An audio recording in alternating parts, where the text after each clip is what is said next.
Hi, it's Mark Rushton. It is Saturday morning, January 23rd, 2021. I'm going to be doing some field recording later with John and maybe some recording some sounds too, music wise, but then field recordings probably this evening,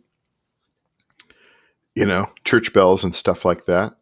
And so, yeah, Larry King has died. And that I want to talk about Larry King and sampling and kind of early influences to sampling and cut up technique as far as words and presenting that in an artistic way. And this is a little bit different video here than what I do. So uh, yeah, I mean Larry, I didn't really I didn't listen to him that much, and I certainly didn't watch him that much. Although there are a lot of good videos out there of his old interview show on CNN, which the way he was kicked out for Piers Morgan. Was he kicked out? Was he kicked out? I can't remember here. Departure. Let's see. King announced he would be stepping down. The announcement. Piers Morgan. Right. Well, that worked out really well, didn't it? I love this here. Hello. Thanks, Howard Stern. And then, of course, my God, he had so many wives that you almost need pagination here on the Wikipedia page. Look at that, 87, separated a year and a half ago. Just couldn't. Why did you get married so many times, Larry Zeiger? Anyway, so Larry King and sampling. I have to tell the story here. So, my old friend Phil Kuhlenbeck, who I've been collaborating with, music, sound, artistically again. Back in the 1980s, he would listen to the Larry King show really late at night, and then he had like all these tape recorders, and he would record like bits of the radio show and then like kind of cut it up. He would cut it up and kind of change things around, a little bit of a Burroughs cut up technique there, and make something interesting. And he just had the cheapest audio cassette players, and just the most primitive multi-track overdubbing techniques. And they were. I have some. I think they're on cassette somewhere. Probably just the metal flakes are getting ready to fall off, and it's out of phase, and you can hear the other side, but they're there. So this was the most brilliant thing. Not the most brilliant thing, but at the time it was extremely brilliant. So he would take the beginning sound of the Larry King show on radio, on the Mutual Broadcasting Network. And no, the Mutual Broadcasting System, right there. It says right there on the page. So there was the guy that did the opening part. He was the Larry King show. Right? Phil loved that. Just the Larry King show. The way that the announcer said it, I can almost do it, but not quite. It takes years of saying the Larry King show. And so he cut that little section out, sampled it onto a cassette, and then with the other cassettes, looped it, made a loop of that, which that was funny. Mid 1980s, that was funny. Primitive sampling. And then he went and took it and somehow overdubbed it on James Brown's "I Feel Good," the horn section. Da, da, da, da, da, da, da. And so he did the Larry King show. Da, da, da. Dumb fun, but very inspirational. Early primitive sampling and cut and a cut up technique before we really knew about that. Before we really knew about that sort of stuff. And so, yeah, Larry King was inadvertently an influence on us.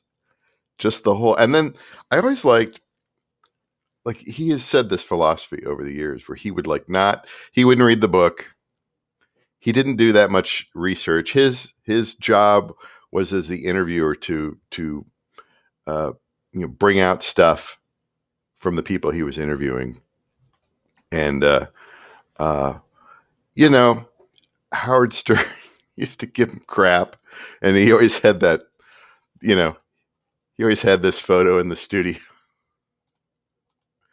But I mean, that's essentially what Howard Stern has turned into Larry King. It's so weird. Trying to be that interviewer, and that's fine. We need this. We need those kinds of people. But of course, you know, back in the day, back in the day, they always boot out the old people. We need to get some fresh blood in here. We need to attract younger uh, advertisers and younger dollars. So you get people like what's today? You have the Jimmies, and you get all those other losers who suck, right? The Seth Meyer, they're terrible. They're terrible. I won't watch any of that crap. None of that crap. They're whores. They don't. Larry King was a bit of a whore, right? But at least he occasionally got something good out of the people. And on the radio, he was very, very good. I did hear him back in the day, but he was on, I think he was on overnight, wasn't he, or late in the evening? So I didn't really listen to him too much. I was listening to stuff like what was I listening to back then? Back late night. I didn't listen to Art Bell or anything like that. I was listening to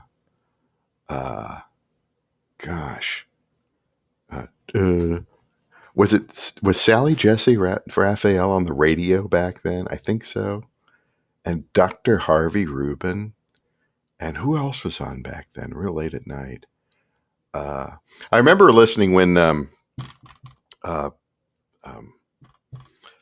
Snyder. Tom Snyder had a radio show back in the late 80s, early 90s, and he was very good. And I remember one time Mort Saul filled in for him. And Mort Saul's still alive. He's like 93 years old. Mort Saul was fantastic. Fantastic on the radio. I was I kind of want Mort Saul to have his own show. I was like, because you hear the name. I grew up, I was born in 67. Mort Saul was way before my time. And just listening to him on the radio, Mort Saul was just like, wow. What did I miss? He's kind of interesting. He's kind of an interesting character. Tom Snyder was very good too. That's what you do. You listen to the radio back then. So anyway, Larry King and sampling. That's something. And that got me thinking also about Louis Rukaiser, who my dad would always watch Wall Street Week with Louis Rukaiser on PBS.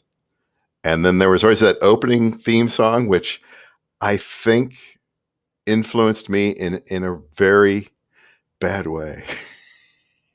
And I'm going to play the opening song for you now, just because I can't. Yeah, TWX and 12 bars.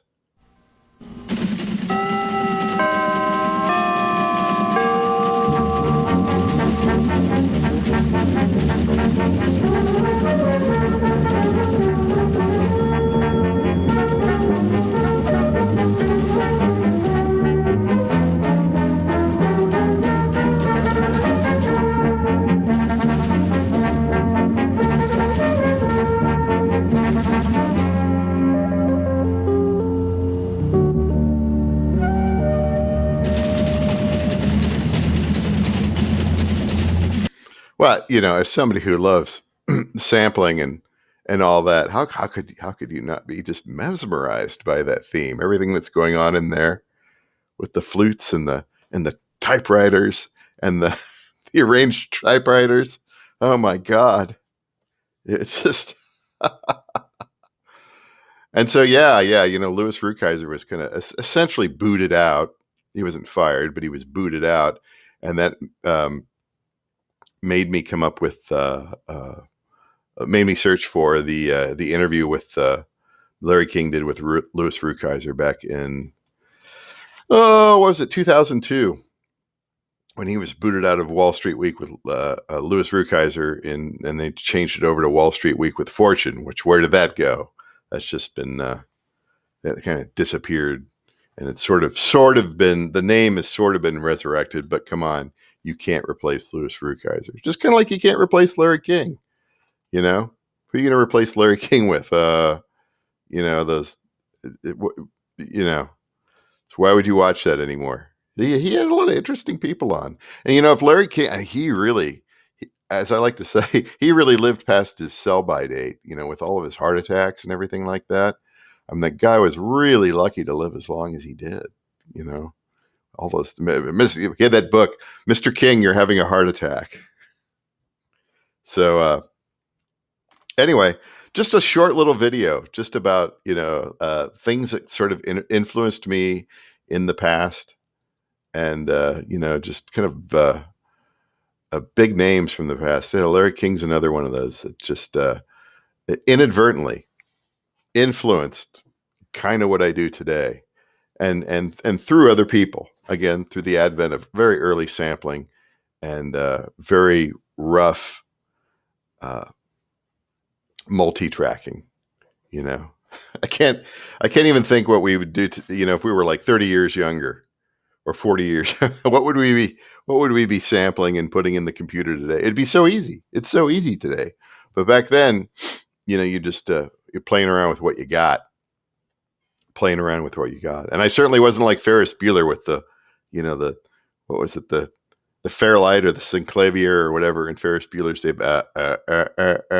Right? We didn't have that. No, we had cheap cassettes, all that sort of stuff. So again, that was an influence. That was an influence on my weird audio cut up, my appreciation for cut up technique, and then just kind of also appreciation for his interviewing style, which was, don't read the book. I don't have time to read the book. I got to go see the divorce lawyer. What a character. What a character. That's it for today, man. I'm gonna head out here probably soon enough here and get the recorders rolling, man. Bring some extra batteries. All right. See you later.